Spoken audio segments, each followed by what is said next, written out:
Okay, hello everybody. Welcome to today's story from today's price section, Friday, March 13th. I already recorded this video, but it didn't save. So I wanted to say that, well, what I said in the last video is that I think that there is a movie about today, the March the 13th.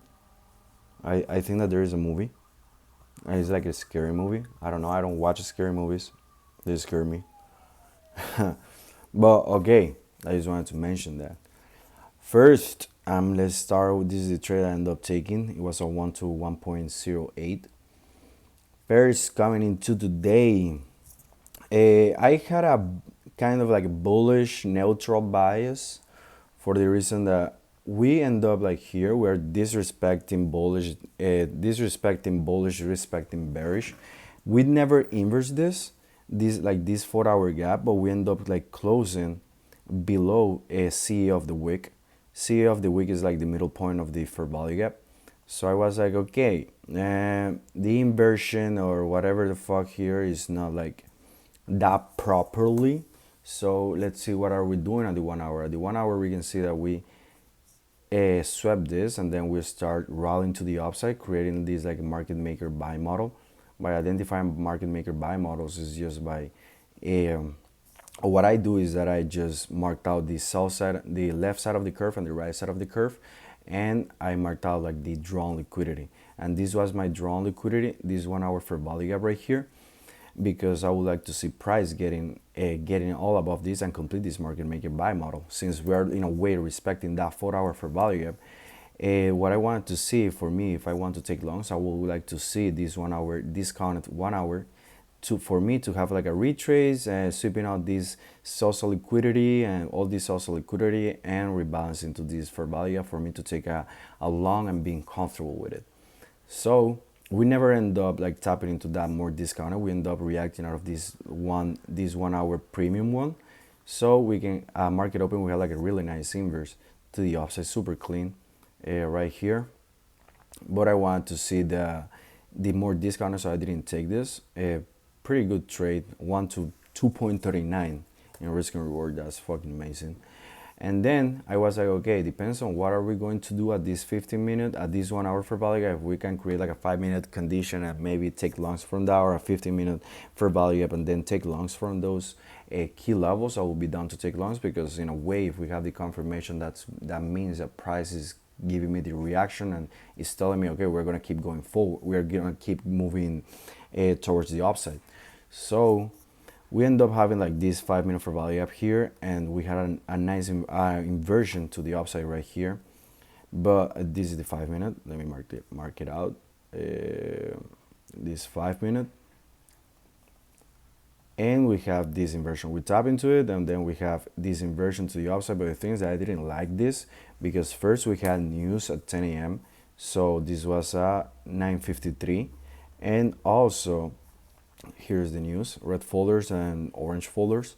So, and also I didn't like it because I didn't saw like enough structure for me. Like, okay, this is the lower resistance liquidity, this is the internal targets and everything. So I was like, I prefer just fumbling that and waiting for 10 a.m. wait for news and see if news is gonna do something instead of taking a trade that close to news in this case because we didn't have like too much targets either. So then we end up opening up a 50 minute for value up right here. I'm gonna put it in a green box, bullish for value gap. So I was like, okay, we drop out news right here. This news, yes, 10 a.m. And then we came down and I was like, okay, if we can have confirmations that we're gonna keep going towards the upside, I would like to see this get an inverse, and I will be aiming for this because now we have more structure.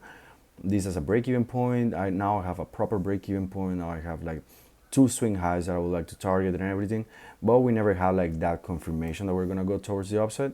So we did end up inversing this 50 minute for value gap.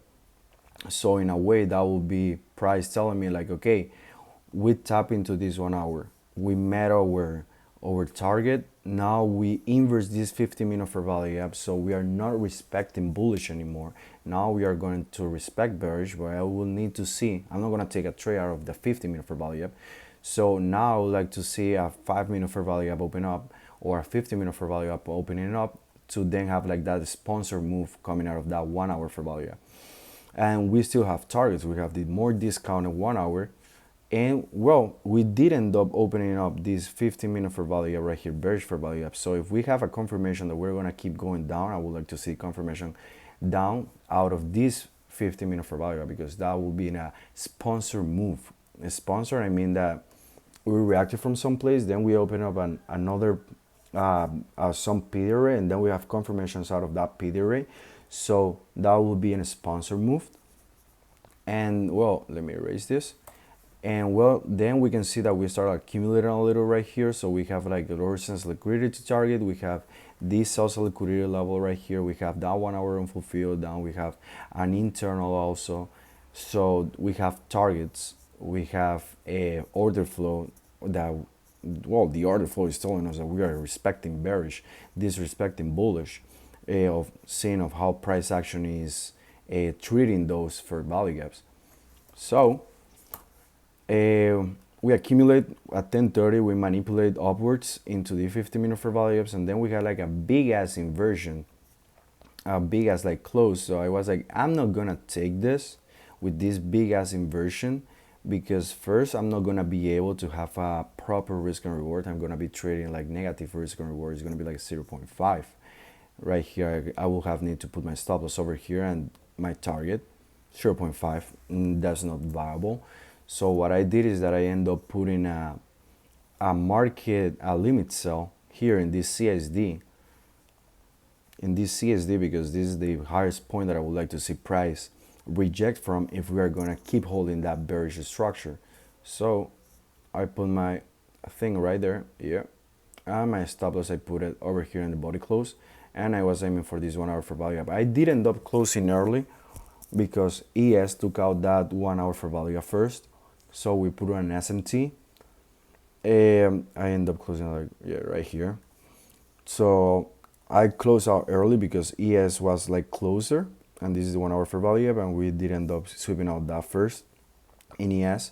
So I was like, okay, you know what? I prefer just closing my trade when I have above a 1-to-1. I already ES took out that key level, because in a way, if I'm utilizing SMTs, that means that I don't need to see the other asset reach for that place, or that, yeah, for that key level, because, well, we are correlated assets, and if I'm utilizing SMTs, I will need to use them like as what they are. So I end up closing there for the SMT for a 1-to-1, and yeah, that was the trade idea. I went break even here, and well, we did end up just fucking flushing, but I'm happy with what I grabbed, and I'm happy of how I traded this day. While I was in this trade, I was like low key kind of nervous.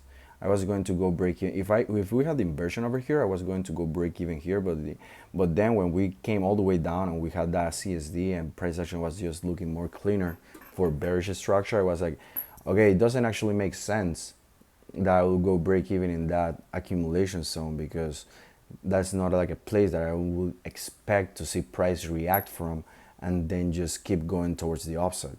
We have targets lower. I will prefer just trading it as just a continuation model, or just more systematic. And yeah, and so that's what I end up doing. That's what I took my entry in the CSD, because, well, everything here and just this retrace is just more as noise instead of actually doing something relevant. And also was more high convicted because, well, ES is so close to this and he's just doing so much bearish structure.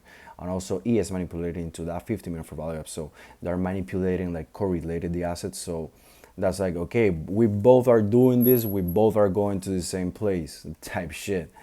But yeah, that was the trade. Thank you so much, y'all, for watching, and enjoy the rest of your day. Peace out.